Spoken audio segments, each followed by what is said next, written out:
Kat asmanı yeri ne kemedin bir Allah'dır. İki cahanın ferveri din Muhammed Mustafa'dır.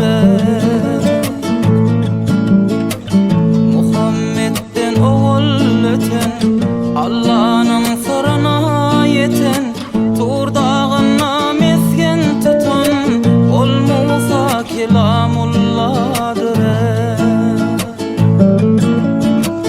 Neçe mursal nevi geçti, dünyanın ahiri puştu. Gemi bağlap olla geçti, o dağı nebi yolladır.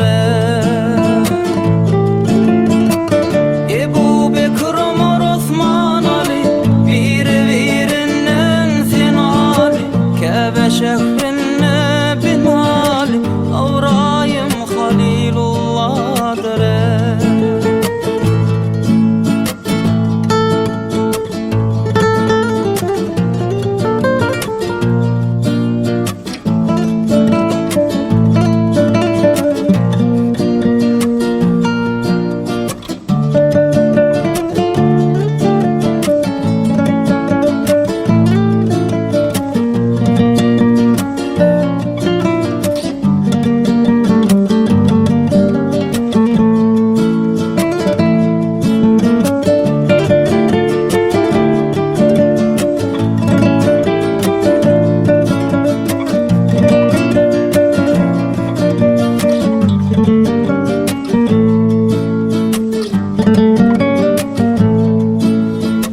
Yakub ağlar günne sava, düşüp zannana gazaba.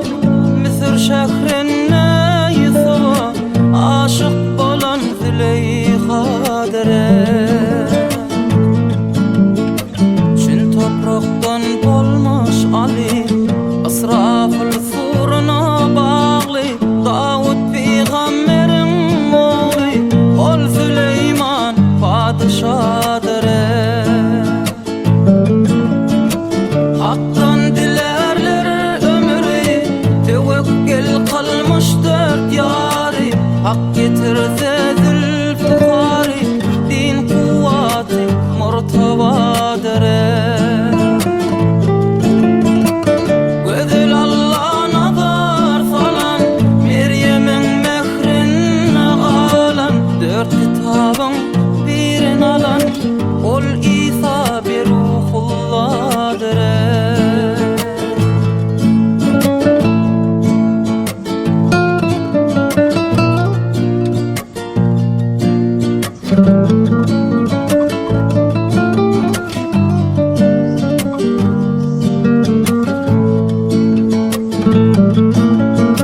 Matım gülü ya Habibim, unutmasın seni dilim.